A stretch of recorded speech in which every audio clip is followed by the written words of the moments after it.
On Wednesday, March 19th, 2014, Muhlenberg County Sheriff Curtis McGehee spoke before 10 young Boy Scouts at the Beechmont Community Center.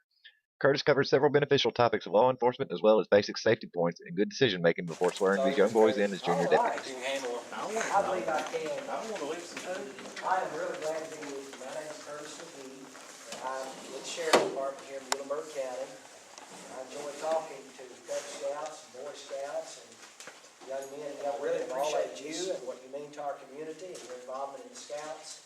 From what I know of Scouts, it's a great organization. And I'm glad that your parents or guardians have you participating in this program. One of the things that our department started doing a few years ago for young people in our community that are willing to make a commitment to make good decisions is make them junior deputies. The junior deputy program has been what we feel like is pretty successful. And whenever we go and do a junior deputy program, for those that are willing to make the commitment, we give them a few pretty neat things. We give them a bracelet that says I'm not a bully on it. We also give them a junior sheriff deputy ID card, and this will recognize you as a junior deputy wherever you go. Inside there is a place for you to fill out some information about yourself, your name and address, and also a place for you to put a photo of yourself inside, and you can carry that with you. Talk to you more about our junior deputy program. What I want to do is talk to you about making decisions, because making decisions, regardless of our age, is very important. I deal with people every week that have made bad decisions. I also deal with people who make good decisions. And decisions affect a lot of things in our life.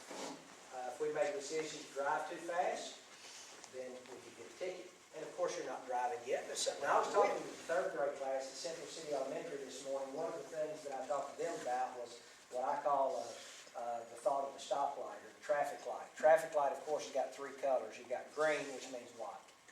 Go. Yeah, it means go, right? What's yellow mean? Slow down. Means you better slow down. Red, of course, means to stop. And if you get to a traffic light and it's red, and if a vehicle goes ahead and goes through that, what do you think might could happen? Crash into you. That's the answer I'm looking for. Someone could crash into you. If you go through a red light and you don't stop, cars coming from a different direction, you could have an accident, and someone could be hurt, and they could even be hurt pretty badly. So when you get to red light, it's important that you stop. Now what I've found is when I get ready to make decisions, down in my heart and mind, sometimes I'll be ready to make a decision, and like the yellow light comes on, which means I'd better slow down. I'd better think about what I'm doing, and I better not go through the intersection until I know the intersection is clear. If the light's green, usually it's safe to go. In our mind, especially if we have had some good influence from an organization like the Scouts, or parents, guardian, grandparents, aunts and uncles that are in our life, in our mind, when we're doing something that we know that we probably shouldn't be doing, or if we get ready to do something and it just doesn't seem safe, there's a good chance that yellow light's going to start flashing. Whenever we do, again, it's time to slow down and think about what we're getting ready to do. Some decisions in life we don't even have to think about. If someone tries to get you to do something that makes you uncomfortable, or they try to get you to do something that you know would be wrong, you don't even have to think about that. That's the red light. Another thing that I see a lot of people doing, it doesn't matter what age they are, is using the internet. I use the internet a lot myself. I've got a Facebook page, and I stay in touch with a lot of my friends that way. And I get on the internet probably 5 or 6 times a week. And when I get on the internet, sometimes people will ask me for personal information, and I'm an adult. But even as an adult, I don't give out much personal information over the internet. If someone approaches you on the internet and you're online, and they say, hey, I really need to find out what your real name is. I think I know your dad or your mom. Are you going to give out personal information over the internet? No, absolutely not. It's very important that you don't do that. Talk to adults. Do you think if I'm out here when this program's over and you come up and talk to me that's okay? Sure it is. There's not anything wrong with you talking to a person that you know to be a responsible adult. Absolutely. That's probably one of the best answers. Your parents, your mom or your dad, that is a great answer. I was hoping somebody who said that. That's another great answer that I was hoping someone would allude to. So you've got your parents, you've got your grandparents. These are responsible adults that we can talk to if we need to ask them a question. Who else? Teachers, man, that's a great answer. Teachers, really good guidance counselors, principals, some people in the school system who work in the school system. So if someone was bullying you, they were saying they was gonna do something bad to you, they was picking on you, do you think it'd be okay to talk to a teacher about that? And so if someone's bullying you, or they're picking on you, it's okay to tell a responsible adult, and the teacher would be a perfect example. Your scout leader, your youth pastor, your pastor at church, they're all responsible adults that we can talk to. So what about if your house is on fire? Is it okay to dial 911? Sure. Neighbor's house on fire, it's okay to dial 911. If you need help and you have an emergency, certainly it's okay to dial 911. And then, any of you know what this is? Taser, yeah. And I don't normally get that out in public, I can, but I could possibly shock myself with it. For me to shock someone else, I'd have to be trying to do that. But it's for incapacitating who? People that are bad, people that have made bad choices, that I can't get under control any other way. This is not Mayberry. That's where the Andy Griffith Show was filmed, is a little town called Mayberry, and there are a lot of dangerous people out there. So I do have to pack a gun. I've got 15 rounds of ammunition in that clip, 15 rounds in that clip, 15 rounds in the clip that's in my gun, plus one in the chamber, so I've got 15 times 3 is what?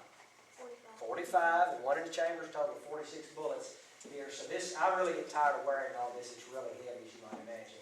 And this, of course, is my what? That's my gun. Am I going to take that out in public? Not unless there's an extreme emergency. If you are around firearms, and some of you may later have parents, grandparents that will introduce you to firearms, you may go like turkey hunting or deer hunting, and as long as you've had training for safety, you know, that's fine. But suppose you go over to a friend's house to spend the night, and you see a handgun lying out on the kitchen table. Wow, what are you going to do in a situation like that? Man, what's your name? Dalton gave me the perfect answer. First of all, you're not going to pick it up. You're not going to touch it. That's the first thing you're going to do. You're not going to touch it. That's a good decision, right? You're not going to touch a gun. You're at someone's house and it's lying on the table. What else do you think you might do? That's the, man, you got, what's your name, sir? Hayden. So we got Dalton and Hayden gave us 2 perfect answers. Number 1, we're not going to touch it, but number 2, we are going to tell a responsible adult. So you guys are looking for guys that are willing to make good decisions. I know that you all are.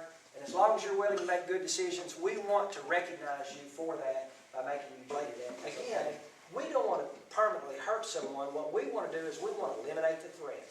In other words, a person comes in here and if he's going to hurt us, no, we're not going to have that. We're going to stop him. Don't want to hurt him. We can do whatever we got to stop him. And so this, if you use this appropriately, I will always obey safety rules and laws that responsible adults teach me. I will never let anyone talk me into doing something that is unsafe or against the law.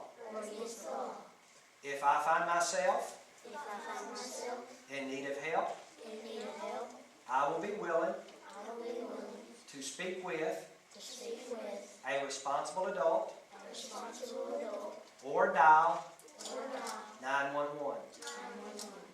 I will always say no to any substance that might be harmful to my mind or my body. I will never bully another child. And if I see another child being bullied by anyone, I will tell a responsible adult. And you may put your hands down. Guys, I'm really proud of you. And I just want to shake your hands. I appreciate every one of you very much. You guys are just fantastic. And I can't tell you how much I appreciate y'all letting me come and be with you. And I enjoy this, as I said earlier, as much as anything that I get to do is share. This is a good time for me, and I hope it's been a good